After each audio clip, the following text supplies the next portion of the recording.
got an autocross coming up in 3 days. And all we gotta do is make it run long enough to autocross. Which, you know, in total is like 4 or 6 runs. Each run is like 50 seconds long. So only need the car to run for less than 10 minutes. So I think it's doable.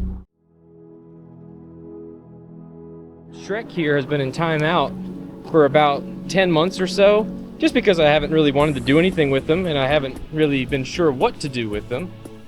But you know, he's just chilling. He's still all here. So I don't know if we ever showed it or not. At the last autocross we took this to, we were going 1 and then 2, but then it didn't go into 2. It just went into like a 5 neutral situation. And what happened was we thought we blew the transmission up, but it was actually fine. A big problem that this car has, and it's a reoccurring theme, is that this car is a Chrysler product. So it's kind of underneath this intake pipe right here. Basically what happened, the shift linkage came off on the top of the transmission there, because it has a clip that holds it in place, and the clip was missing, and it caused the car to not go into any gears. Like you would just wiggle the stick and nothing would happen. But we got it fixed and taken care of, so now the only thing preventing this car from running is a battery. Now of course I'm too much of a goddamn cheapskate to go buy a new battery, so what we're gonna do is take the battery out of the 240.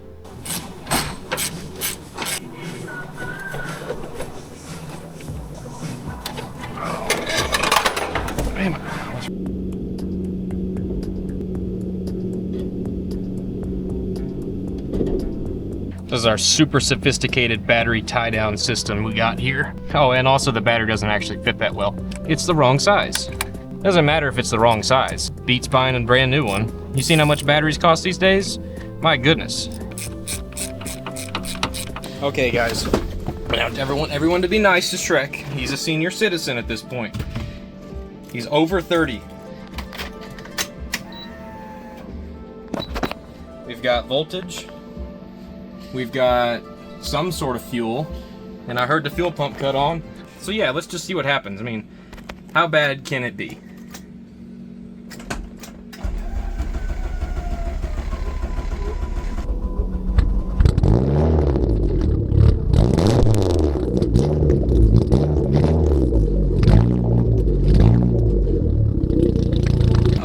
It sounds like it's running.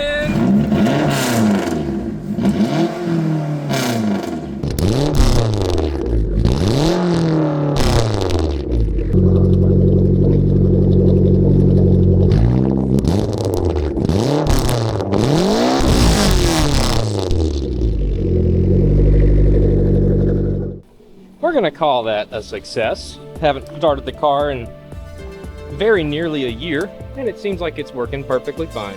Now obviously these wheels are really cool. These are peak 2000s. I mean, look at these. And I also have the center caps for them, but I can't use them. They're 16-inch tires. What am I, you can't buy 16-inch nothing these days. These tires are from the 33rd week of 2004. They're fairly old, I think is the politically correct way to say that. They're pretty shit, they're shot. I mean, they have dry rot on the sidewalls. If you look closely, there's a little bit of tire left where this dry rot is on the sidewall here. But they still hold air. Well, 2 of them do. We gotta get these changed out because these are not good enough to autocross on. And I gotta see if I have any wheels that'll fit this thing. Now I know what you're thinking, use the wheels you used last time. Insert picture for reference. But I can't do that. Those wheels are on the 240 and they already have good tires on them. I don't want to waste up my good tires, so I'm gonna try to find another set of wheels that I have laying around and waste up my tires that are crap nowadays. Now of course I have to use these dumbass lug nuts because it's the only thing that we had laying around that was good enough to use on this car, because they're like they've got the weird splines in them, whatever. They're custom anti-theft pieces of shit. Oh no, I can't jack the car up. I'll grab my beer, don't want to build my beer now. Nice thing about having a shit box, you don't have to worry about where the pinch weld is. You just start jacking and you see where the road takes you. Zip these wheels off and see if these other ones I got might even fit. And even if the other wheels I got fit, I still have to put tires on them. I was gonna use these wheels if these wheels were 17s or 15s, but they're 16s. I don't have any tires for 16-inch wheels, like none at all. That's nice. You can see where the tire that was on here previously had no interference issues at all. Good. Pretty much the only wheels I have that are just laying around that might work are these old wheels right here that my dad had bought for his Subaru at one point, and he is no longer using them. They are very light though. I mean, this whole wheel weighs probably less than 20 pounds. I don't think they're gonna fit because they have a humongous negative offset, but okay, so the wheels fit, but I don't think by the time we throw a tire on there, they will fit. Interesting, interesting. We've got clearance front, bottom, and side to side. We've got, I don't know, this width between the wheel and the upper control arm there. I do have quite a bit of extra stud sticking out, so let me go grab a spacer. These will fit though. These are much more generic. These are only 5mm spacers, and these are 15. So let's try to count how many threads we got holding her on here. Half, 1, 1.5, 2, 2.5. That's at least 3 or 3.5 threads holding it on there, so I'm fine with that. I mean, I'm sure your comment people are gonna be like, oh my God, that's not enough, what's wrong with you? You're gonna get yourself killed. What are you worried about, bro? It's my life, not yours. Let's see if these fit on the front. It's the same wheel, same offset, but with the tire on it. So that definitely get some interference there without a spacer. So let's try the 5mm. Ooh-wee! That is pretty close. I don't know about that, man. Let me try one other set of wheels that I have. Oh yeah, bro, I've got almost this much distance clearance between the strut tower and the back of the tire.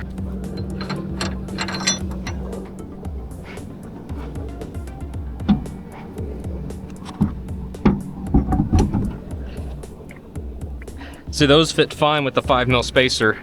Quick fitment check. Oh man, that's mint right there.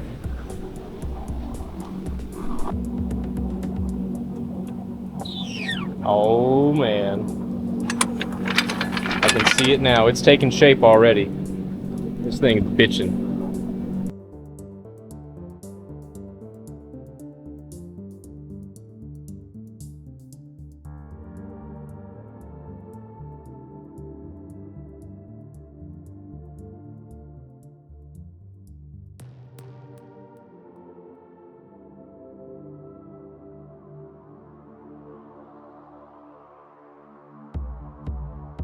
Now, I know the whole point of this car is, haha, it's a funny shit box, whatever, it's the Shrek mobile, but you still will never catch me not torquing lug nuts. I ain't that crazy.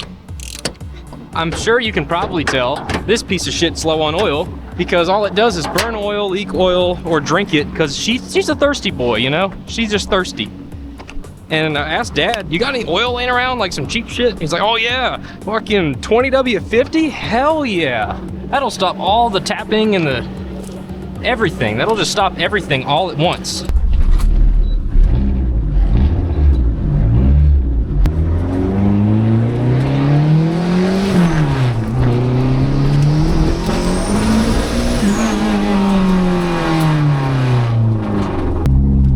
But it seems like it's running okay.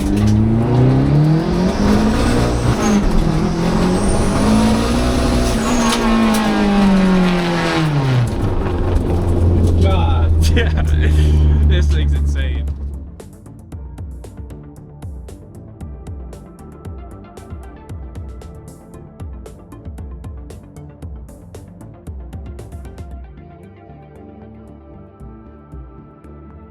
That's pretty much what you end up with. You just get some backwards numbers, and then when you cut them out and you flip them over, then they're the right way. At least I hope so.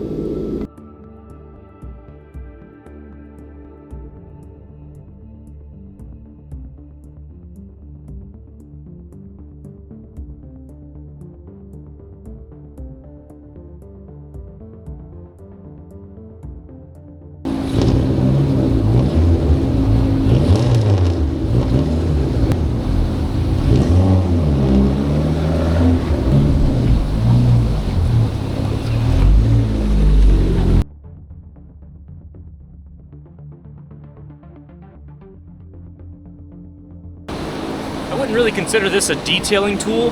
This is more like a scuff tool. But car's been sitting here long enough, it's got all the blades of grass in it from where it was being weeded around. So I'm trying to really scrub it out of there.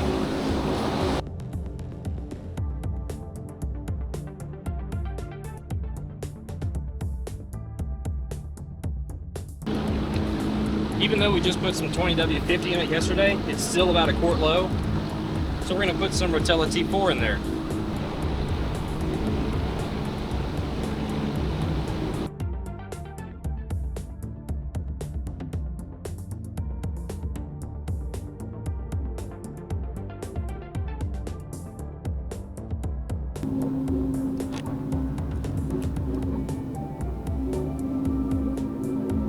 Slowly work it down. Try to get all the, try to make sure you don't get any bubbles in there. And then, good enough, you know. I'm not trying to make a work of art, I'm just trying to get some numbers on the car. It doesn't have to be perfect, it just has to be good enough. There, that's that side taken care of.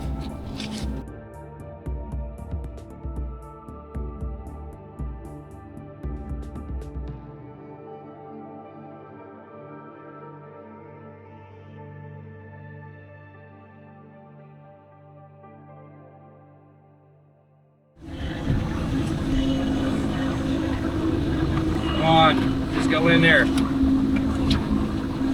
fat bitch.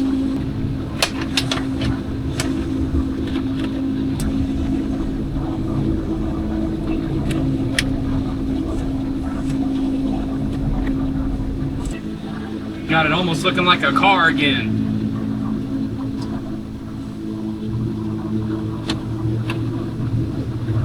I don't know if this stuff works or not, but I like to use it every once in a while, just in case it does work. Especially because this car was sitting for almost a full year, it definitely won't hurt to try it.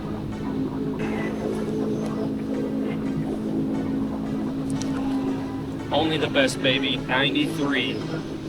Use some of this tape here, tape along the edge of the fender, because I want to sand the hood real quick and give it a fresh coat of black paint.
I've done a lot of things on this channel, but I really didn't think that my most professional work was going to be repainting the hood on Shrek. That wasn't really in my best guess. But I mean, come on, this looks like it has good potential to be a good respray.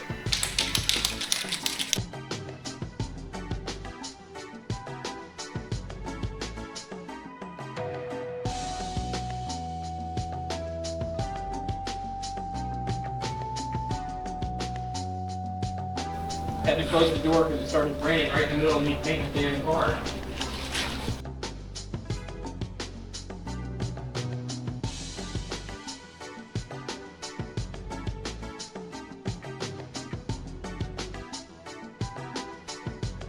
It's not completely dry yet, but it looks much better. I'm sure you can kind of see it's got like an uneven coat going, and I'm not exactly sure why.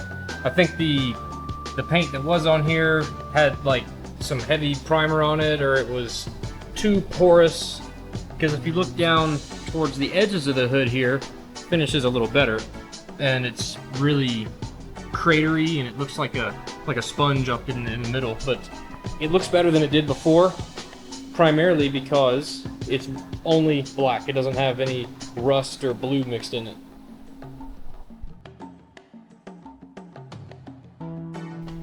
So we're sitting here getting ready to autocross, and it's doing this thing outside where the water is like it's coming downwards. We got Shrek, he's sitting over there. He's getting a second bath already. And then it's definitely pretty wet out there, so hopefully we get this dried up today. We can get some running done.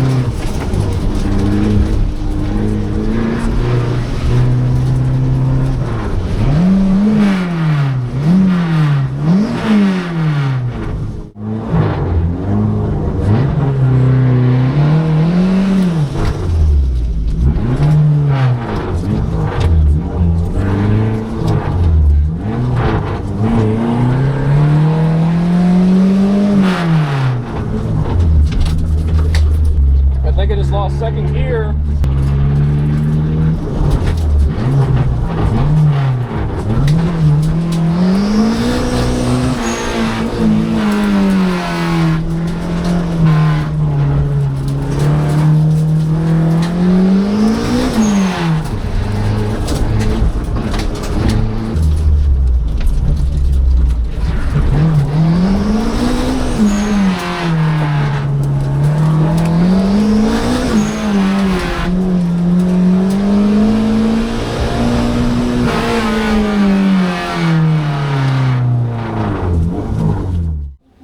So we got the shifter, finally it would engage into second gear. So we're just gonna do the next run in second gear. We're gonna launch in second, finish in second, and just be in second the whole time.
Finished up the autocross. We got Shrek back at the shop, and car ran pretty well today. Could have been better, could have been worse. We definitely had developed some sort of problem with the shift linkage again, so it'll go first, but if you pull it back, that's not second. There's nothing there, so you can get first or third or fifth, and then really gently, if you pull it back, sometimes it'll grab second if you pull it backwards gently. But I'll have to take a look at the cable again because it's not working correctly. We had to do the last run in second gear, and it pretty much just about burnt the clutch up. Otherwise though, we only went through 2 quarts of oil today. Hey, that's not bad. It could have been 3. And if you're wondering, the oil is most likely burning past either the rings, the valve guides, or the valve stem seals, or all 3 of those things at the same time. But this thing is so fun to drive. Thanks for watching. Consider subscribing. Bye.